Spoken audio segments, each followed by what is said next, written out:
Well, this is the Grandpa Don podcast that is now recorded on in the month of December, a little bit before Christmas, on 2021. So we're here.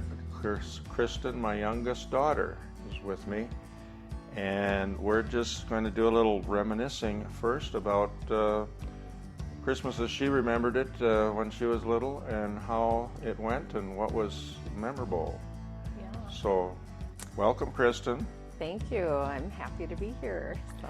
Well, this is a podcast we are doing for our family primarily, but I would say that if somebody listens to this who's not part of our family, you ought to be, and you're welcome to listen.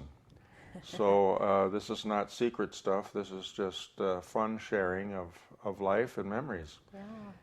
So what do you think you remember first or most about Christmas when you were little? I think, a lot of it is just perhaps preparation for Christmas that I remember. Of course, we were always, doing the Scandinavian preparing by making a lot of Christmas cookies. So I have a lot of memories of sitting in the kitchen and making cookie dough and preparing all of our goodies that we would have on Christmas Day. So that was a good memory for you. That was one of my favorite memories. A favorite memory. Yeah. So when you were little, you were getting trained in on traditional Christmas cookies in the Scandinavian tradition. Yes, I sure was. Of course, was. Elaine was Norwegian. Yep. In ancestry, and I was mostly Norwegian with a little Swede and maybe a few other things in there. Yep. And so that was our cultural context for Christmas, pretty much. What I'm able to say is that we moved for different places. So you were real little when we were in Jamestown, North Dakota, and then we moved to Pelican Rapids, Minnesota for a couple of years. Right, yep. And then we ended up in Thief River Falls, which was where we stayed for quite a while, and I think you have a lot of memories of that part of our... That would have been probably my primary memories, would have been in Thief River. In Thief River, yeah. Yep. Yeah, so that's when you're old enough to start learning how to make krumkaka? Yes, we did some krumkaka. We did, I think it was sunbaka in the little tins. Sunbakels, yeah.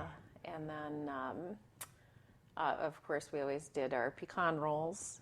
Pecan rolls, sounds good. Thumbprints, those were... Thumbprints cookies. And sugar cookies. I think those were all the primary cookies that we made. And our sugar cookies were very different than like the frosted sugar cookies that most people knew about.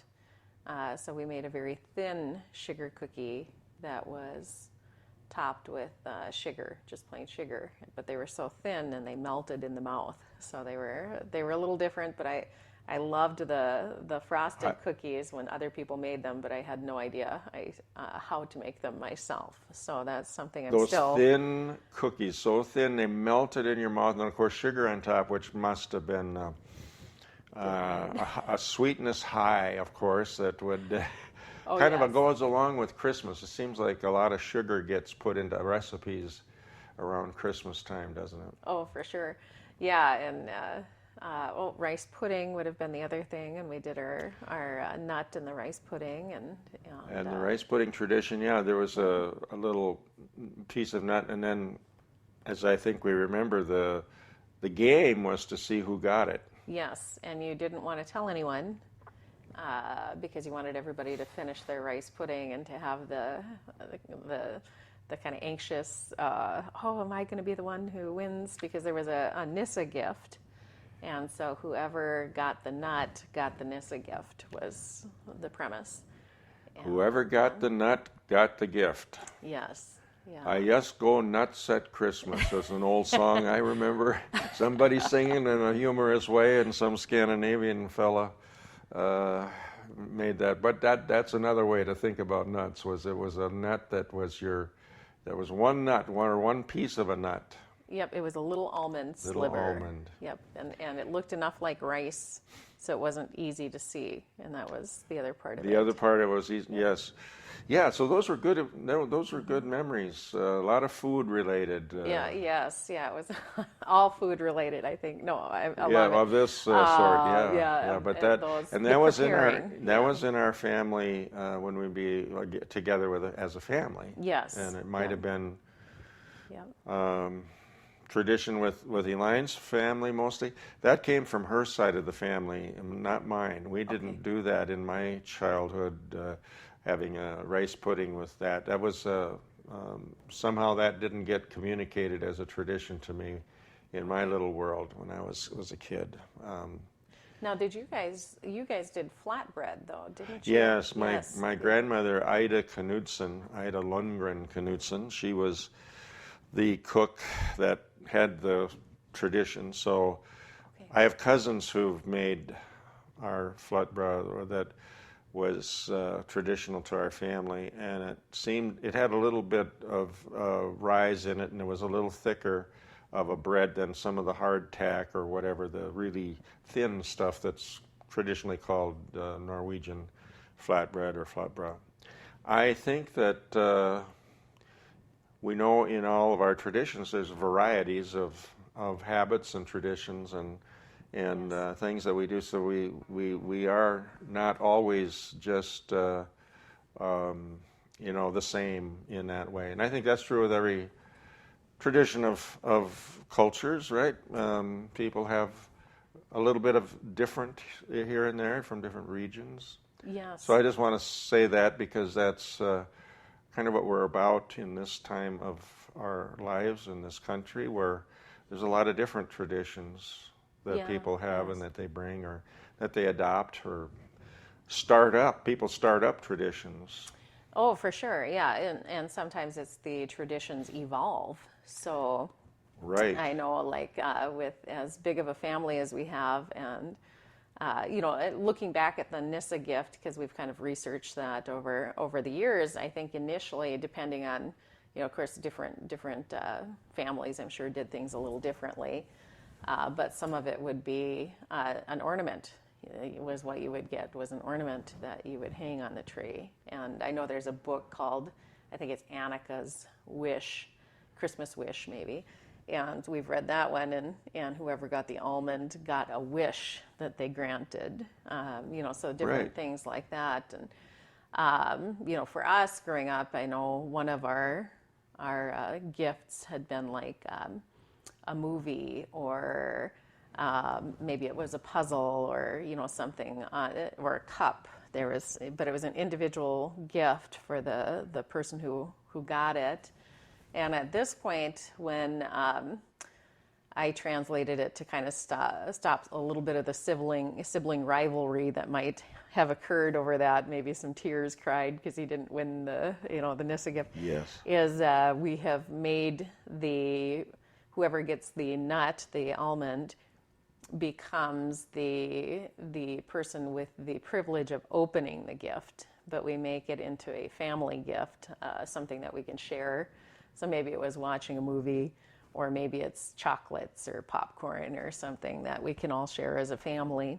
But whoever gets the nut gets to open it, and then. So then you don't have this idea that there's winners and losers. Yes. Yeah, isn't that good? So you, and of course, Kristin, you have how many children? We might want to say to anybody that listens to this later on and doesn't know. And doesn't know. I have 12 children, so that that leaves a lot of people to be sad if you don't. A lot of opportunity for sadness and sibling rivalry. Yes. Yes. So you obviously have valued the learning of cooperative life and working together and negotiating your differences and needs and wants in life with the kids, right? Absolutely, yes, for sure. You have to do some of that. Well, that's wonderful, and it's a very interesting little tradition. And that person would always have the first gift of everybody to open, obviously. And I think I remember that most of the time we did that on Christmas Eve Yeah, as a yes, family when we were. absolutely. So, yeah, we did, growing up, all of our family gifts were exchanged on Christmas Eve. And Yeah. then it was Santa who would come in the morning on And then Santa Christmas got to Day. come and, to bring you whatever, and that was how it works. And I think that became quite a tradition for a lot of families, at least the ones I've known through the years.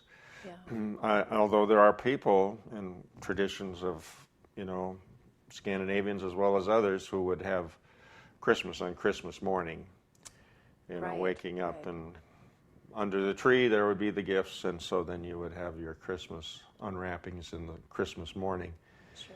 But yeah, Christmas Eve got to be that for me. And in my childhood, I may have said this elsewhere in interviews, but I'm remembering that Christmas Eve was to go to our grandma and grandpa's house and see my cousins, and we were all rural farm people.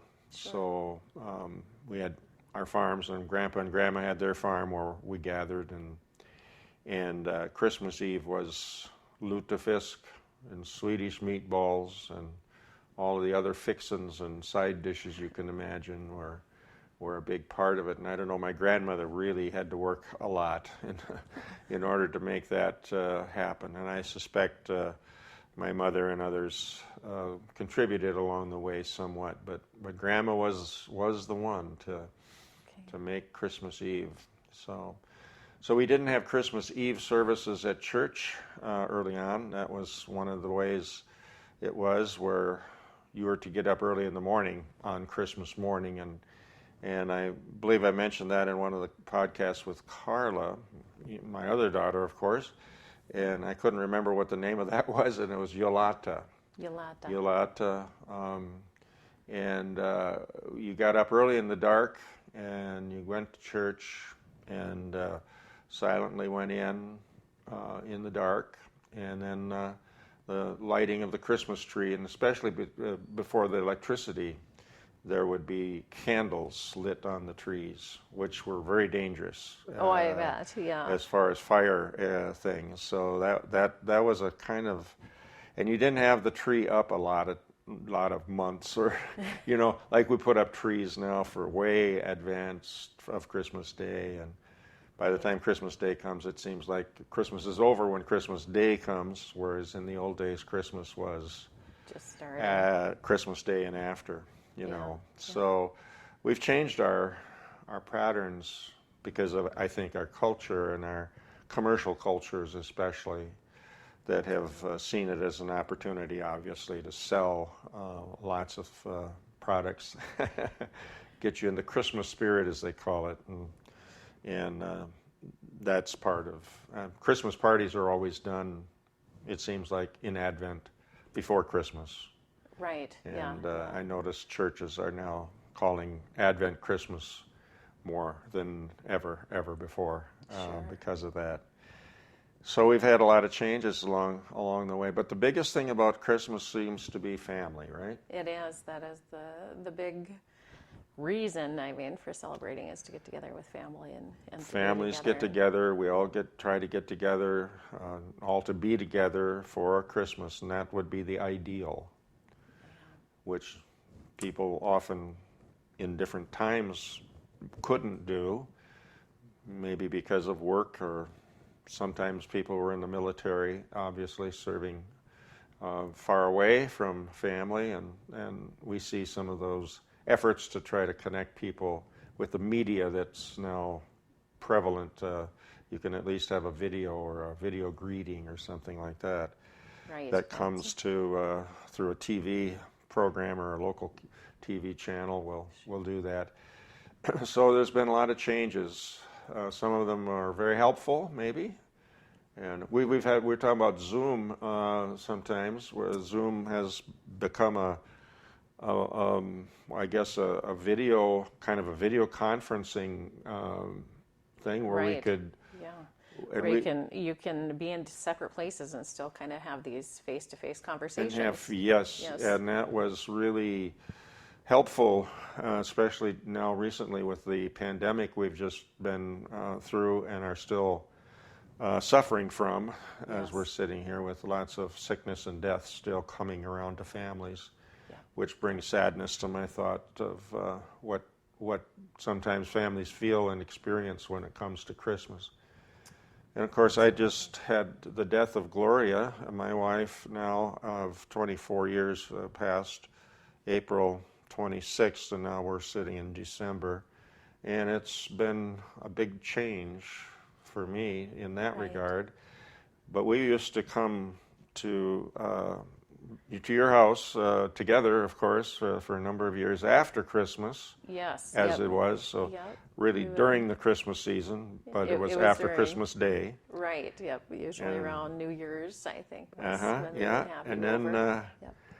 And then at least we started to do a little tradition of bingo. Yes, bingo became very, very exciting around here. That was looked forward to. That was a good thing, and we're still hopefully going to keep doing that little traditional idea. Yes. Oh, yes. And that's for me a new tradition. Yeah. Oh, yeah. Oh, for us too. And it was something that sounded like a lot of fun for getting together with all the kids, of course. Yes, and again, it's that whole thing where everybody gets to pick something. Everybody got a yes, and the gifts we would get would be small gifts that you could win in bingo and get and have and pick out what you wanted from the table. Yes, the prize table. Yeah, so. That's a tradition some other families might want to think about if they have family gatherings and get lots of people together, and some way for us to, on an equal basis, just have good conversation. And I think, it kind of draws you out of your phone, because if you're going to play bingo, you have to watch the bingo card. That's right. So maybe you're not looking at a phone, but you're looking at your bingo cards. And that's right. Yeah. Helping a few kids out too in the process. So so there's our little version, isn't it, of this season of year called Christmas. Yes. Yep. Yeah. So. Now I was remembering, and I don't know, maybe you talked about this in the podcast with Carla, but there was some tradition back in your day where people would try to disguise themselves and then go and knock on someone else's door. That's right. And what was that called? That was what I remember it being called was Julebak, and Christmas fooling. Christmas fooling. Okay. Yeah, it was again a way to make fun, and it apparently had some Swedish tradition to it. Sure.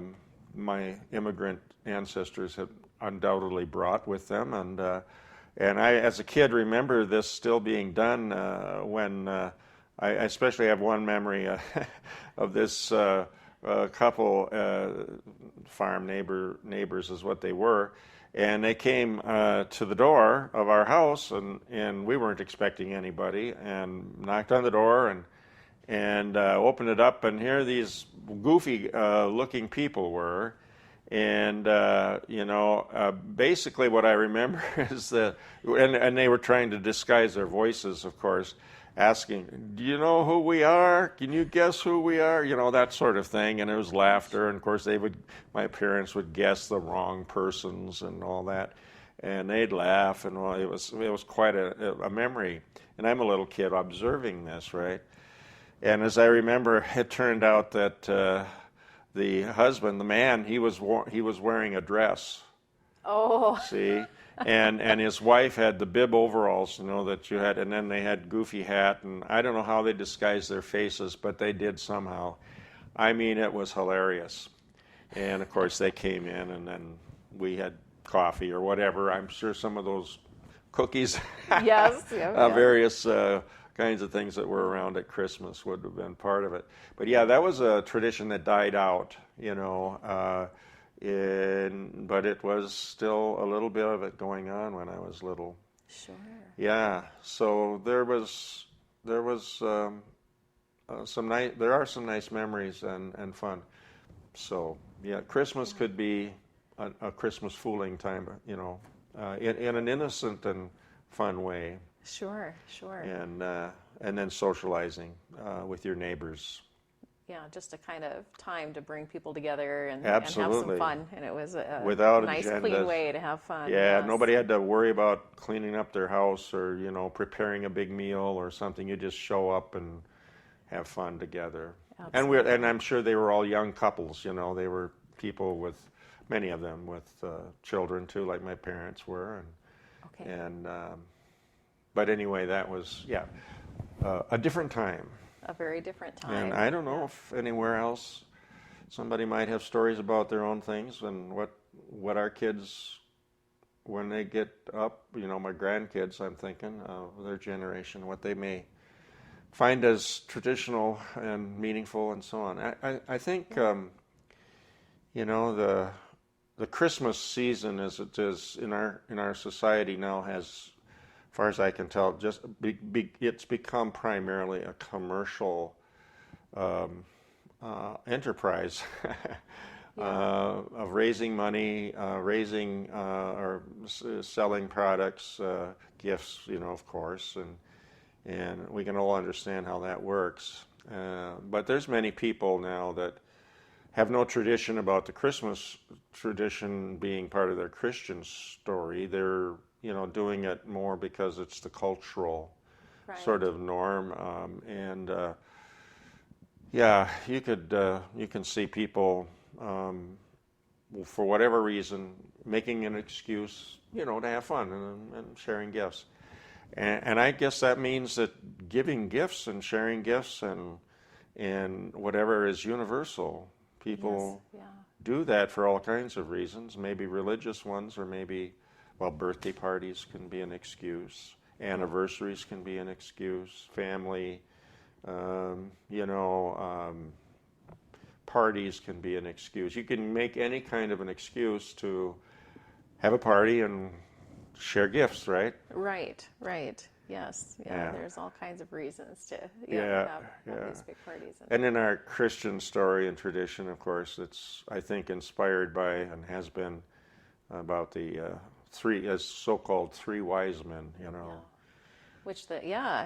And the three wise men, the three kings day is Epiphany and is January 6th, which we have talked about possibly being a nice way to change the day of having gifts. We kind of tease about that all the time, because if you waited until January 6th and actually gave them on Epiphany, you could go out and get all of the great clearance sales. Exactly. And, you know, now that you brought that up, there could be a real movement toward January 6th as the time to have Christmas, you see. Yeah, to give kind of that opportunity to. Yeah, so we have that. We have all kinds of opportunities to make fun and enjoyment here. For sure. Well, I think we're kind of coming down to the end of this time together for sharing on memories. I hope for the grandkids and others that are watching, I say watching all the time. I think I'm so visual about things, but you don't watch this, you just have to listen to it. But any of them, any of you who are maybe listening, I hope this has been interesting and you can have the opportunity to be a part of creating traditions for your own family someday. Yeah. Well, and I think it'd be really fun if anyone who is listening, if we have people who maybe aren't in our family but should be, if anyone has any other fun Christmas traditions that they would share with us. It'd be fun to kind of learn what other people do. Exactly. That would be fantastic. Yeah. Thank you, Kristin. This has been really fun. This has been great. Thank you. And everybody, enjoy yourselves. Hope you had a good time listening. God bless you. And Merry Christmas. And Merry Christmas. Yes.